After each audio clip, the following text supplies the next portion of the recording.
वन्दे ब्रह्मपुराधिपं श्रीसहजानन्दं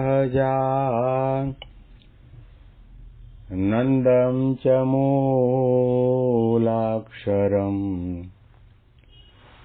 श्रेयस्कारणसद्गुणैकनिलयम् श्रीप्रागजिह्वावत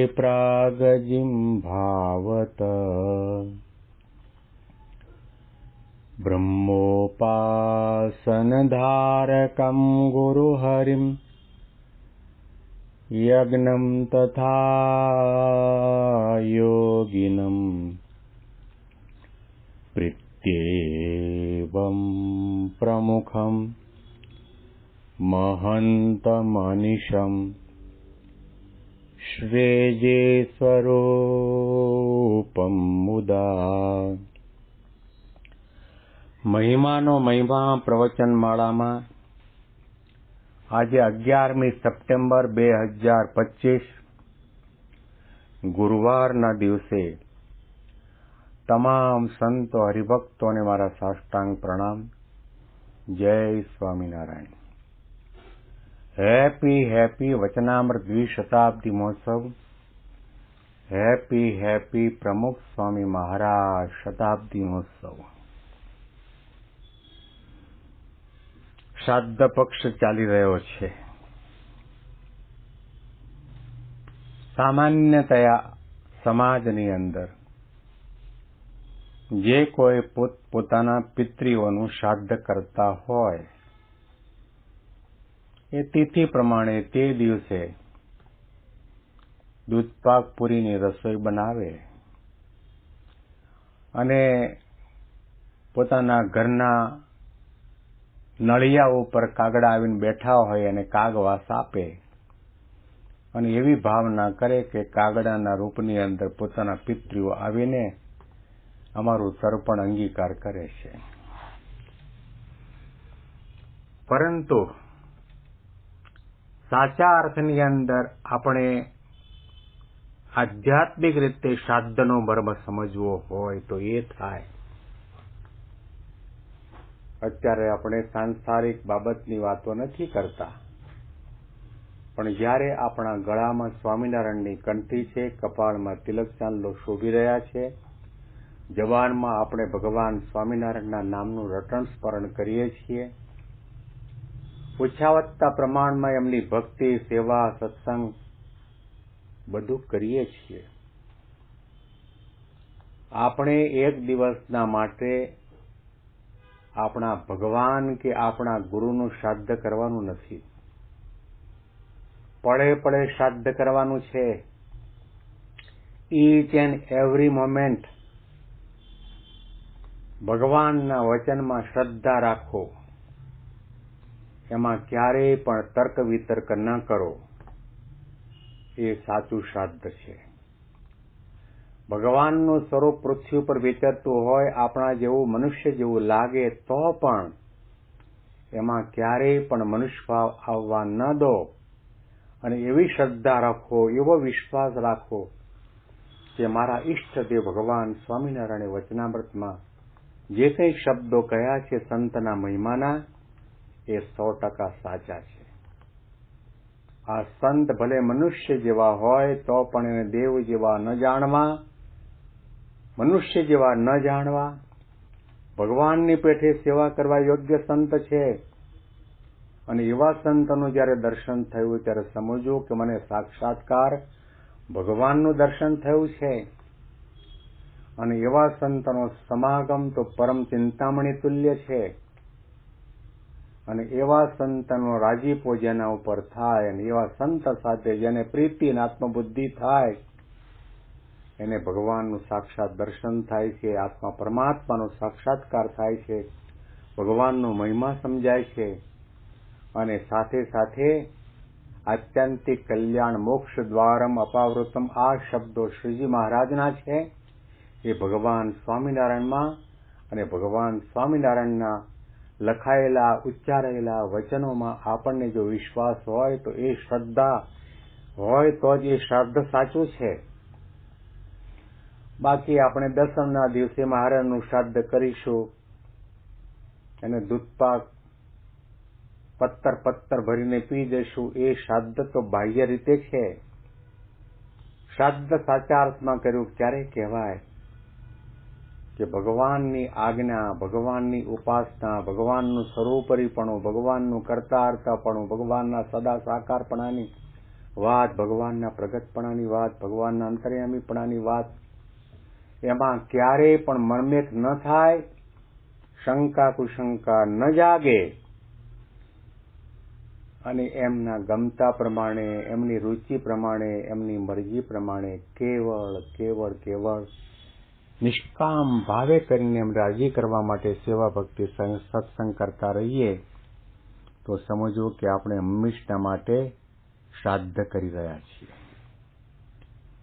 શ્રીજી મહારાજે અંત્યના 26મા વચનામૃતમાં આપણને કહ્યું કે તમે માળા કરો એ પણ શ્રાદ્ધ બની જાય,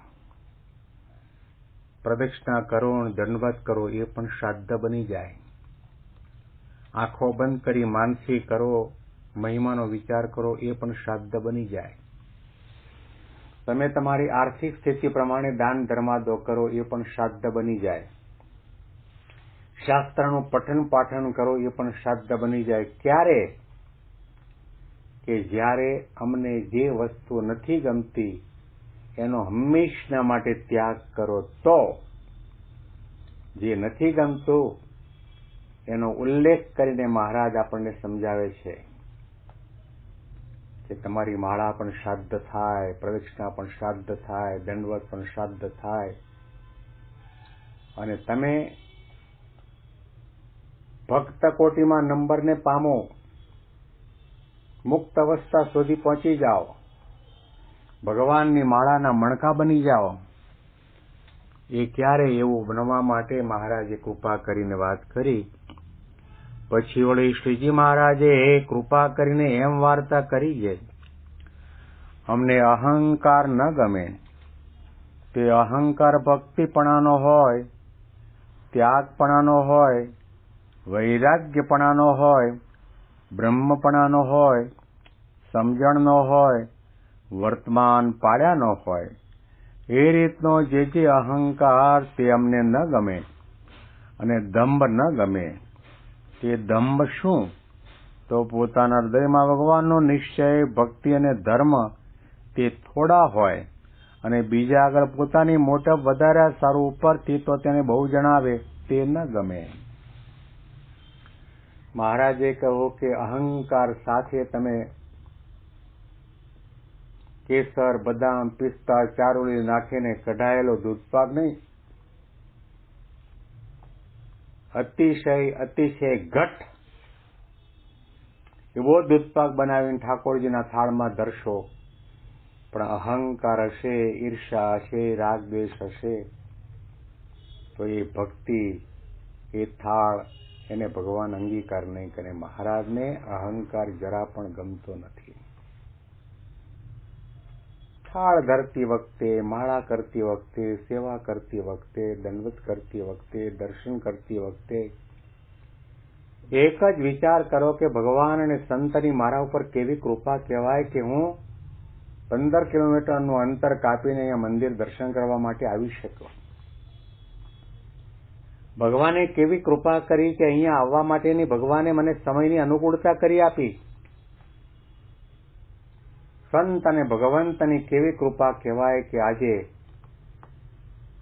ભગવાને આ માનવ શરીર આપ્યું અને આ શરીરની અંદર આંખો આપી. એ આંખો દ્વારા મહારાજની, સ્વામીની મૂર્તિના સાક્ષાત દર્શન કરી રહ્યો છું. મારી આંખો ધન્ય બની ગઈ, મારું જીવન ધન્ય બની ગયું.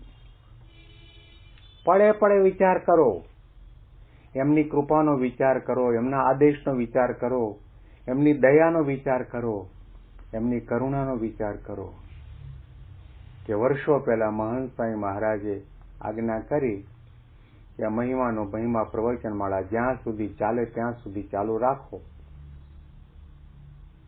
એ ચાલુ રાખીએ સારું છે.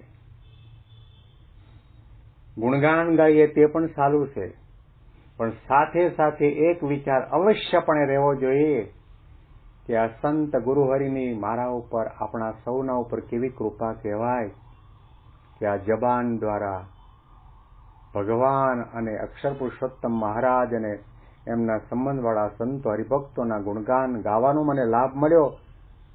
મારી જબાન ધન્ય બની ગઈ. દુનિયામાં લાખો લોકો મૂંગા છે, જબાન નથી, બોલી શકતા નથી. એ ભગવાનની કૃપાથી હું કંઈ બોલું છું.